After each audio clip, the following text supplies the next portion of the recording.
जय भारत जय संविधान। मैं कई बार आप लोगों के गांव में आई हूँ। कुछ लोग जानते होंगे, कुछ लोग नहीं जानते हैं। जो जानते हैं उनको मेरे बारे में पता है। मैं समाज की वो बेटी नहीं हूँ जो घर में बैठकर काम करती हूँ या कभी समाज में गई ही नहीं और मुझे कोई जानता ना हो। तो मैंने समाज में अपनी भूमिका एक आदमी के जितनी बढ़ा के रखी है कि भाई मैं समाज में कुछ जान पहचान रखती हूँ। आज मेरी कुछ माताएं आप लोग बैठे हो, मेरे लिए ये कोई बड़ी बात नहीं है कि आप लोग ये कह रहे हो कि भाई नेता आते हैं, वोट मांगते हैं, जीतते हैं और चले जाते हैं और हमारे बारे में कोई सुध नहीं लेते। मुझे पता है इस बारे में मेरे समाज का काम ही यही है, क्योंकि हमने भीड़ करने का ठेका ठा रखा है कि भीड़ हम करेंगे, नेता आवेंगे, हमारे बीच में भाषण देंगे और चले जाएंगे। लेकिन आज आप लोगों को बताती हूँ, आपके समाज की बेटी हूँ, ऐसी समाज से उच्च मार जाती है मेरी। और आज पता चलता है कि भाई समाज कितना तो संगठित हो रहा है और कितना नहीं हो रहा है। तो जो लोग जागरूक है वो यहाँ पर अवेलेबल है, वो जागरूक नहीं है, और जो चंद राजनीतिक लालच में डूबे हुए हैं वो यहाँ नहीं है। तो आप अपने समाज को ये बताना चाहती हूँ कि हमारा सौदा वो लोग करते हैं जिनका समाज से कोई लेना देना नहीं होता और जिसकी वजह से सारे समाज को उसकी हानियां भुगतनी पड़ती हैं। जैसे कि अभी आप कह रहे हैं, हमेशा हमें ये बताया गया कि भाई हमारे लिए 2 रिजर्व सीटें हैं, हमें एक अम्बाड़ा दे दी, एक सिरसा दे दी, और मैं चाहकर भी ना अम्बाड़ा जा सकती ना सिरसा जा सकती, क्योंकि जैसे ही जाऊंगी मेरे को ये बता देंगे अब या तो बारी है। जैसे आज हम लोग कह रहे हैं खट्टर को भी ये बारी है, दिव्यांशु को भी कह रहे हैं ये बारी है, तो ये टैग हमारे समाज के ऊपर भी लागेगा जब हम अम्बाड़ा और सिरसा जाकर चुनाव लड़ेंगे। तो इसका मतलब ये है कि जो बाकी और जो से ये जिले रह गए और हमारे गांव रह गए, आड़े हमारे बच्चों का कोई भविष्य नहीं है। आज इतिहास में पहली बार आपकी बेटी ये चुनाव लड़ने जा रही है। और आपको ये भी बताना चाहती हूँ, हमारे देश के सबसे बड़े लीडर जो हमारे हैं, उन्होंने भी आज तक ये प्रयास नहीं किया अब भाई हम चुनाव लड़ ले। ये बड़ा आजाद सीट के ऊपर, जनरल सीट जिसे कहते हैं, ये सीट हमारी नहीं है, हमारे दिमाग में फूट फूट के बद्दी, अब हम नहीं लड़ सकते यहाँ पर। लेकिन बाबा साहब अम्बेडकर हमें अधिकार देके गए। आज पहली बार आजादी के 77 साल के बाद मैं अपने अधिकार का इस्तेमाल करने जा रही हूँ और मेरा समाज मुड़ रहा है, जनवरी क्या होगा। लेकिन आप लोगों को बताना चाहती हूँ, हमारी जनसंख्या इतनी है कि चाहे हम दूसरे की वोट लेवें या ना लेवें, चाहे हमारे पे एक भी वोट ना देवें, हम फिर भी एक तरफा सरकार बना सकते हैं। लेकिन प्रयास करने की जरूरत है। आज पूरे समाज की तरफ से एक सीट के ऊपर खड़े हुए हैं। अगर ये सीट हमें मिलती है तो आने वाले समय में हम हर सीट के ऊपर लड़ने का प्रयास करेंगे। अभी तक हमारे बच्चे जोर जोर से इन राजनीतिक पार्टियों का झंडा उठाए फिर रहे हैं ना, उनसे एक बार ये पूछ के देखो हमने मिलेगा के मारे तक के देवेंगे, ये मारे तक बतावेंगे हमने 5 किलो नाच देवेंगे लेकिन नौकरी नहीं देवेंगे। उन नेताओं के बारे में सोच के देखो कि वो क्या क्या कह के गए। और मैं आपके समाज की वो बेटी हूँ जो वहां से जहाँ पे आप बैठे हो वहां से उठ के आज यहाँ पहुंची हूँ। इसलिए मैंने एक चीज का बेरा है और मैंने नू भी बेरा है किसके दिमाग में क्या चल रहा होगा। 15 साल से वकालत कर रही हूँ, बालक दिखण में होंगी लेकिन विचारों से बालक नहीं हूँ, क्योंकि मैंने बहुत लंबी लड़ाई लड़ी है और समाज की लड़ाई लड़ी है और अपने दम पर लड़ी है बिना किसी राजनीतिक सपोर्ट के। आज एक भी राजनीतिक पार्टी ऐसी नहीं जो हमारे समाज के किसी व्यक्ति को ये कह दे अब चल भाई तू आगे चल हम तेरा टिकट देवांगे, क्योंकि उनको हमारी जरूरत नहीं है। उनको हमारी जरूरत केवल झंडे उठाने के लिए, तो उनसे हम बहुत बड़ी हटावा, उनसे सड़कों पे पैदल चलेंगे, उनसे झंडे। आज से पहले आप लोगों के पास विकल्प नहीं था कि आप किसने वोट दोगे, क्योंकि कोई खड़ा ही नहीं हुआ तो दोगे किसने, या तो कांग्रेस आवे या बीजेपी आवे। ये मेरी आंटी बैठी है, सारी उम्र घनी नहीं तो तुम्हें 30 साल तो हो गए होंगे, हो गए होंगे, ज्यादा भी हो गए होंगे। और तुमसे ये बाबूजी बैठे हैं सबने 30-40 साल तो गांव में हो गए होंगे। क्या 30-40 साल से भाजपा की सरकार है? जब कांग्रेस की सरकार थी जब भी चुपड़ का क्या हाल था, अरे भाजपा की आज जब कौन सा हाल है बताओ मैंने। जब कांग्रेस की सरकार थी जब भी मुझे पिटाया करते थे, पहले आज पिट रहे हैं, बस पहले थप्पड़ लगा करते हैं, कर मोगरे लाने लगे हैं, तो मोगरे का दर्द ज्यादा है इसलिए थपड़ा के भूल गए। तो तू सोच रहे भाजपा भगाओ कांग्रेस जाओ, लेकिन थप्पड़ तो फिर लगेंगे, क्योंकि जिस आदमी का जो काम है उसने वो ही करना है। वरना या तो पार्ट कांग्रेस के राज्य में नहीं बनी तो फिर भाजपा के राज्य में तो बननी चाहिए थी, लेकिन नहीं बनी। जो जातिवादी है के कारण है दोषी नहीं बनी।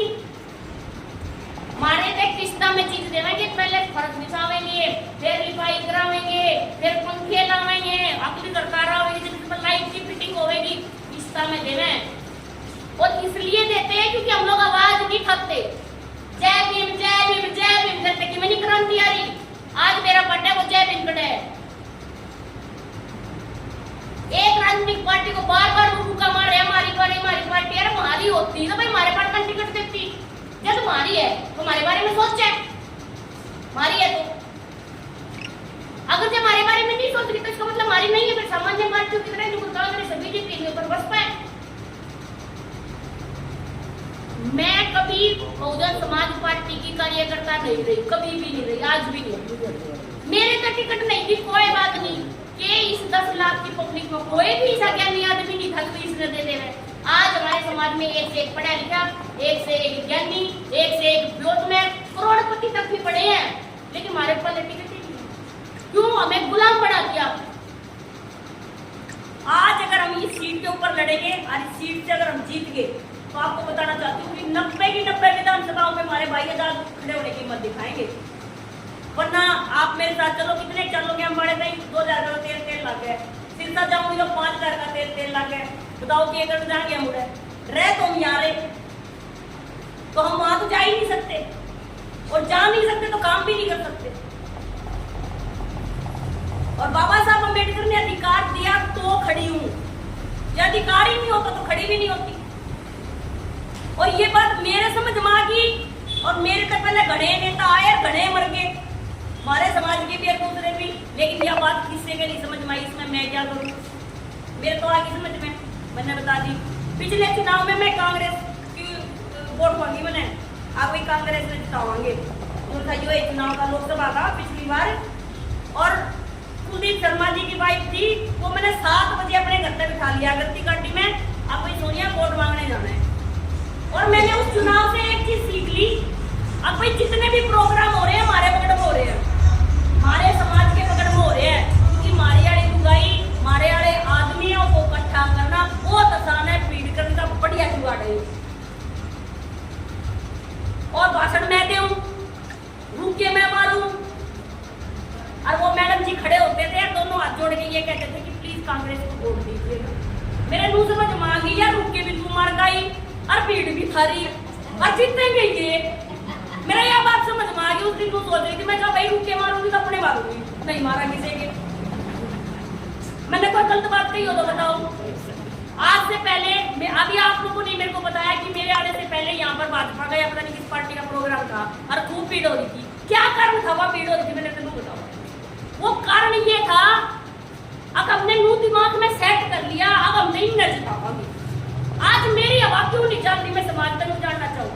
भाजपा ने उनसे ऐसी कूलर चला रखे है, सड़क पर उनकी हवा चल रही है, या कांग्रेसिया ने चला रखी हो? अरे कम बैठे हो, हवा चलानी है। हमें तो नुका होगी तो कांग्रेस ने लेवांगे, नहीं तो कौन से का ऐसी कूलर चल रहा है? मैंने बताओ। अगर यह बात तुम मेरे बारे में कहो, अब भाई तो तुम्हारी छोरी जीतेगी तो मेरी भी हवा चलेगी। चलानी है हम, दूसरा कोई को नहीं चलाता। हम आपस में बैठो साझना, हम बताओगे अब भी तो कांग्रेस वाले आए फिर बढ़िया बात कह के गए। यह बात मेरे बारे में कहो, भाई हमारी छोरी आई थी बढ़िया बात कह के गई, हम तो छोरी न जिताओगे। चल गया बात, कौन रोकेगा? मार तो तूफान चलेगा फिर, क्योंकि हमारे वाले तो कड़ा धड़ में 1 नंबर के हैं। जिस बात का ठेका खा लेगा उसे तो आसमान पर चढ़ा देवे। तो वो बात समझने की है, मेरी भाषा समझ में आ रही है आप लोगों को? आज इस बीच बढ़िया जी आपकी। मैं थोड़ी सी कड़वी सी बोलूं लेकिन सच्ची बोलूं। नेता बनने तो यार सारे तैयार हैं, जितने बैठे हैं। नहीं किस्मत है, जब कोई से प्रधानमंत्री बनने का मौका मिले तो कोई को नहीं नाटता है। ये तुम कहो ना का मन पड़े, थम भी ना नाटो, थम भी कहो कि मैं बनने तैयार हूँ, लेकिन वो संघर्ष वो मेहनत करने नहीं तैयार। तू सोचा भाई किस्मत में होगा तो आ जाएगा। भाई किस्मत में कि मैं सैक बना और हमारे पर क्या गए दलिता का तो उन्हीं को ना, और मैंने दुख है इस बात का। ये लोग मारता दलित कह के जावे, मैंने नहीं पसंद ये शब्द। कोई मारता दलित कह दे रहे, और मैंने मुंह भी नहीं पसंद मारे थे गरीब कहते। मैं बस मारे थे बता के जाओगे, इस पकड़ की 4 दीवारी तक बाहर निकलते अमीर हो जाना, आधा खड़े होकर कह देंगे अब ये गरीब जनता का हम जो करेंगे, इनका चूल्हे लगाएंगे, इनका गैस लगाएंगे। सिर्फ इस पकड़ में आंगली घूमेगा यारे तक बाहर निकलते। इसे जाटा की चुपाड़ में प्रोग्राम हो या बामना का प्रोग्राम, उड़े नू नहीं कहते कोई हम गरीबा का भला कर रहे, उड़े ना चल रहे यार। ये सिर्फ इस बगल में चल रहे हैं, लेकिन ये बात समझने की है कि कब तक ही चल रहे हैं। आगे तो शुरू होगा, आधा आगे खत्म हो जाएगा, ये कब तक नहीं करता। आप लोगों को जो बात मैं बता रही हूँ, बहुत सारे नेताओं ने किसी ने ना बताई होगी। हाँ, बातें खूब करके गए हैं, बातें करने तो मैं भी कसर नहीं छोड़ती। वो हमने 5100 रुपए पेंशन देना है, जब मैं आ गई तो मैं तुमने 12,000 पेंशन दूंगी। अगर उनके झूठे आश्वासन पे यकीन करो तो फिर हमारे पे भी करो। कम से कम मैं तारी तो हूँ, थारी चोरी हूँ, करनाल में पैदा हुई थी कि तुमने ब्याह का मैं झज्जर बेच दी तो मैं क्या करूँ। लेकिन हम तो फिर करनाल में आ गए, 10 साल से करनाल में रह रही हूँ और समाज की वह बेटी हूँ।